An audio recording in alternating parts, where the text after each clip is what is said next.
Allez, on se retrouve sur le stand du MEDEF Île-de-France à l'occasion de cette grande fête des métiers de l'orientation et de l'alternance. Et j'ai avec moi sur le plateau deux nouveaux invités. Je vais commencer par vous, Geoffroy de Vitry. Vous êtes haut-commissaire à l'enseignement et à la formation professionnelle. Merci d'être avec nous. Merci pour votre invitation. Mais c'est avec plaisir. Et à vos côtés, Patrick Martin, vous êtes président du MEDEF national. Merci d'être avec nous. Vous êtes ici chez vous, en quelque sorte. D'une certaine manière, enfin au MEDEF Île-de-France, qui est une pièce maîtresse de notre réseau territorial. Bon, merci avec vous évidemment, merci d'être là avec nous. On va évoquer la jeunesse, les stratégies, la formation ensemble. Et la première question que j'ai envie de vous poser, c'est à vous, Patrick Martin. Quels sont justement les trois grands axes ou stratégies principales pour remettre la jeunesse, et c'est important, on a beaucoup de jeunes autour de nous, au centre de la transformation de l'économie française? Alors vous avez raison de parler de trois priorités. Il se trouve que j'ai écrit au Premier ministre avant-hier et ça fait partie des trois priorités que j'ai énoncées pour que la France réussisse. Je veux dire par là que tout cet enjeu d'orientation, de formation, d'accès à l'emploi est absolument déterminant pour la réussite des jeunes, pour commencer, de leur famille à travers eux, mais également de nos entreprises, de notre économie et de notre pays. On voit très bien que dans les profondes mutations que vivent nos économies, mais également dans le cadre d'une compétition internationale qui est chaque jour un peu plus intense, si on n'élève pas le niveau de compétence et si on ne fait pas tout pour aller vers un objectif qu'on partage tous, évidemment, de plein emploi, eh bien, on n'assumera pas nos responsabilités, tout simplement. On va parler un peu de tendance. On aime bien ce mot-là, le mot tendance. Quelles sont justement les tendances concernant les formations des jeunes en 2024, en 2025, dans les années à venir? Quand on parle de tendance, on parle de quoi en formation? Alors il y a une première tendance dont on doit se réjouir parce que c'est un grand succès collectif, c'est de voir que l'alternance, ça y est, enfin est inscrite dans l'imaginaire collectif des jeunes, des familles, des entreprises, et c'est tant mieux, parce qu'on a tous en tête que tous ces jeunes, à différents niveaux d'ailleurs de formation qui passent par l'alternance, ont une perspective d'embauche qui est sensiblement plus forte que par les voies classiques. La deuxième tendance, si on peut parler ainsi, c'est qu'il y a une prise de conscience collective qu'il faut maintenant concrétiser plus encore de l'enjeu de l'orientation. On a trop de jeunes, et de moins jeunes d'ailleurs, qui sont un peu en déshérence parce que n'ayant pas été suffisamment éclairés sur les perspectives d'emploi, de création d'emplois, mais aussi de suppression d'emplois parce qu'il y a des secteurs qui périclitent, notamment liés à l'évolution environnementale. Si on n'est pas beaucoup plus affûté, si on n'est pas beaucoup plus volontariste sur l'orientation, eh bien on passera à côté du sujet. Et puis la troisième tendance, c'est qu'il y a une prise de conscience, mais qui n'est pas assez rapide de mon point de vue, qu'il y a beaucoup d'opportunités liées aux métiers scientifiques et techniques. On va vers l'économie de la connaissance. À nouveau, cette compétition internationale qui s'intensifie se joue beaucoup sur les technologies, sur l'innovation. Et donc là aussi, il faut qu'on soit beaucoup plus allant, je dirais, pour sensibiliser nos jeunes aux grandes opportunités qui existent dans ces métiers scientifiques et techniques. Je finis juste là-dessus. Je vous en prie. Sensibiliser en particulier les jeunes filles, les jeunes femmes qui finalement s'autocensurent en se convainquant que ça n'est pas pour elles. Non. Et d'ailleurs, c'est terrible de la part d'un homme de dire ça. On voit que quand elles s'engagent dans ces disciplines scientifiques et techniques, les jeunes femmes, les jeunes filles ont des résultats bien meilleurs que les jeunes hommes. On en parle beaucoup depuis ce matin justement de la place des femmes dans certains métiers comme le bâtiment, comme les formations en poids lourd par exemple, on en parle beaucoup. Pardon, je parle aussi du digital, de l'intelligence artificielle, des biotech. Bien sûr, ouais, c'est important, c'est des tendances qu'il faut évoquer. Avant de vous passer la parole, Monsieur de Vitry, est-ce que vous avez des prédictions, Patrick Martin, pour les années à venir? Alors je n'ai pas de boule de cristal, ça me désespère. Oh, dommage. Écoutez, moi je suis optimiste. Je suis optimiste parce que je pense que notre pays a des talents inouïs. Il faut qu'on desserre un certain nombre de carcans. Il faut qu'on aille beaucoup plus loin encore dans la collaboration entre le monde de l'enseignement, le monde de l'entreprise. Il faut qu'on soit beaucoup plus accueillant encore pour les jeunes en stage. J'ai parlé de l'alternance qui à nouveau est une énorme réussite collective. Et puis on a une démographie qui fait que de toute façon on aura plus que jamais besoin des talents, comme on dit dorénavant, et surtout des jeunes talents.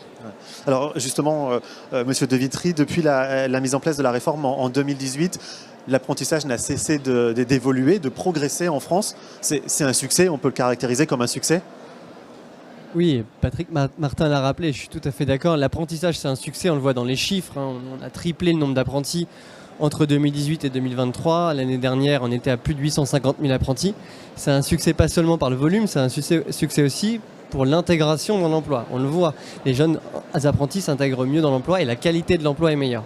Et c'est un succès aussi, je dirais, de société. On a 9% d'apprentis dans les QPV, proportion qu'augmente. On a aussi des jeunes qui poursuivent leur formation grâce à l'apprentissage. 30% des apprentis avaient déjà un niveau de qualification. Et l'apprenti se féminise puisqu'on a 45% d'apprentis qui sont des femmes. C'est beaucoup plus qu'avant. On était à 25-30% il y a encore quelques années. Donc oui, c'est un succès et on peut tous s'en féliciter. Quand on voit ce succès, justement, quand on est face à ce succès, quelles sont les mesures concrètes mises en place pour garantir une qualité dans l'apprentissage aux apprentis, justement? Oui, il y a plusieurs niveaux d'action. Alors d'abord, la qualité de la formation en général et de l'apprentissage en particulier, c'est un chantier très important. D'abord, il y a une question de transparence. Les apprentis et leurs familles doivent connaître les débouchés, la réalité des débouchés, les taux de réussite aux examens, les taux de présentation aux examens. Ensuite, il faut travailler sur les certifications. C'est un travail de longue haleine. Qu'est-ce qu'une certification de qualité? Est-ce qu'elle mérite d'être répertoriée? Et enfin, il faut traiter les situations les plus dysfonctionnelles. C'est-à-dire qu'il faut contrôler mieux pour lutter mieux contre la fraude, par exemple. J'ai réuni hier les partenaires sociaux et régions de France pour lancer un comité de pilotage sur la qualité de la formation. Il y a des groupes de travail qui vont se constituer progressivement pour qu'on aboutisse à des propositions concrètes de court et de moyen terme pour améliorer la qualité de la formation en général. Alors, quand on parle d'apprentissage, évidemment, on parle de formation et d'entreprise également. Patrick Martin, comment on facilite le lien justement entre les jeunes en formation et l'entreprise? Je voudrais juste, rebondir sur ce que disait le haut-commissaire. Évidemment, je suis d'accord avec lui. Il faut qu'on soit très attentif au taux d'abandon en cours d'études, au taux de réussite aux examens et au taux d'accès à l'emploi pour éclairer chaque jour un peu plus les jeunes, leurs familles, sur les bonnes formations. Et j'aurais tenté de dire les bons établissements de formation. Après, il y a un deuxième volet auquel on est très attaché, qui est la réforme des lycées professionnels. Et ça relève exactement de la même logique. Il y a une forme de gâchis humain, pour commencer, à travers les lycées professionnels, dont certains sont remarquables. Et ça se traduit effectivement dans le taux de poursuite d'études, dans le taux d'accès à l'emploi. Mais ça n'est pas encore suffisamment généralisé. Quelle est la responsabilité des entreprises? La responsabilité des entreprises, c'est d'être beaucoup plus impliquées encore sur cet enjeu d'orientation, autant qu'on nous permette de le faire, mais je crois qu'on est tous de bonne volonté à cet égard. Ça passe par l'accueil des stagiaires à tous les niveaux, 5e, 3e, maintenant seconde. Alors c'est un vrai défi, surtout si on parle des stagiaires de seconde, parce que c'est 550 à 560 000 jeunes qu'il va nous falloir accueillir. Dès l'origine, moi j'avais dit à l'alors ministre de l'Éducation nationale, Gabriel Attal, qui nous avait fait l'honneur de venir au MEDEF pour présenter cette réforme, je lui avais dit qu'on répondrait à l'appel. Alors c'est vrai qu'il y a un petit peu d'inertie, parce que c'est une énorme volumétrie, 560 000 élèves à accueillir pendant 15 jours. Toutes nos entreprises n'y étaient pas prêtes. Mais on est très déterminés. Pourquoi? Parce qu'il faut que, si je puis dire, que les entreprises se mettent en accord avec elles-mêmes. Elles ne peuvent pas d'un côté déplorer leurs difficultés de recrutement, déplorer qu'un certain nombre de formations ne soient pas adaptées aux besoins de l'économie, aux besoins des entreprises, et ne pas elles-mêmes contribuer plus encore à ce que nous éclairions les choix de ces jeunes et de leurs familles. Donc, plus participer à l'orientation, mieux accueillir les stagiaires, mieux accueillir ensuite les alternants ou, dans le cadre des stages qu'ils auront à accomplir, les lycéens professionnels. Enfin voilà, il y a toute une mécanique qui doit se mettre en place, qui est une mécanique assez lourde et assez fine en même temps. Mais je peux vous dire que les 200 000 entreprises adhérentes du MEDEF sont très déterminées à ce qu'on réussisse, parce que c'est tout simplement leur intérêt à elles aussi. Monsieur De Vitry, Patrick Martin vient de le souligner, le lien entre offre, formation des jeunes, besoins en emploi des entreprises, c'est essentiel. Concrètement, comment vous répondez à cette question? Il y a le développement de l'alternance, ça c'est une première réponse, mais surtout je voudrais rebondir sur ce qu'a dit Patrick Martin sur la réforme de l'enseignement professionnel. C'est absolument fondamental. C'est ma priorité et il y a plusieurs leviers d'action. Il y en a un, c'est rapprocher évidemment la voie professionnelle de l'entreprise. Ça, c'est la mise en place de ce qu'on appelle le bureau des entreprises dans les lycées professionnels, qui sont le point de contact entre, j'ai envie de dire, l'ambition des élèves, leur qualité, leurs envies, et les besoins des entreprises et les opportunités d'emploi. Ils sont en place et je pense pouvoir dire que ça fonctionne. Ensuite, il y a un autre chantier absolument majeur, c'est la transformation de la carte de formation, pour qu'elle s'adapte aux besoins de l'économie, aux besoins de demain, et surtout qu'elle soit plus insérante pour les lycéens professionnels. C'est un travail qui a été engagé, on a des premiers résultats.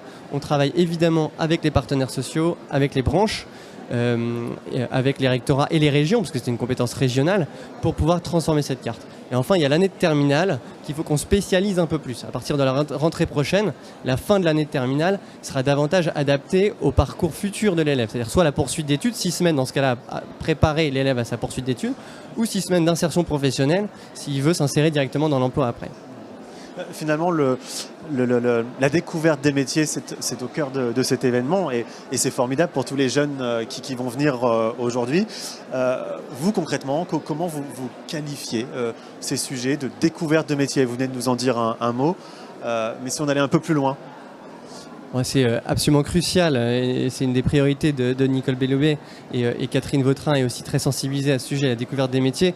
Il y a beaucoup d'actions qui sont mises en œuvre grâce aussi aux entreprises, à leurs représentants, aux employeurs. La découverte des métiers, maintenant, c'est dès la 5e, avec un parcours au collège, en 4e, en 3e, avec la séquence d'observation. Désormais, il y a les stages de seconde, et je sais le MEDEF très impliqué sur les stages de seconde. C'est absolument fondamental, et je voudrais aussi dire qu'on a une opportunité cette année, en 2024, pour la découverte des métiers. C'est l'accueil des World Skills, la compétition internationale qui a lieu à Lyon du 10 au 15 septembre. Oui. Il y a 75 000 collégiens qui sont attendus à Lyon pour découvrir les métiers, pour valoriser les compétences. C'est en France, hein, c'est pas tous les ans que c'est en France. Et je sais là aussi le MEDEF très impliqué dans l'organisation des World Skills, et nous le sommes aussi. Pour conclure, quelques mots. Quel conseil vous donneriez, Patrick Martin, à un jeune justement en quête d'orientation, qui se cherche, qui ne sait pas quoi faire? Quels sont les conseils qu'on lui donne aujourd'hui? Déjà un conseil, je dirais, sur le plan du mental.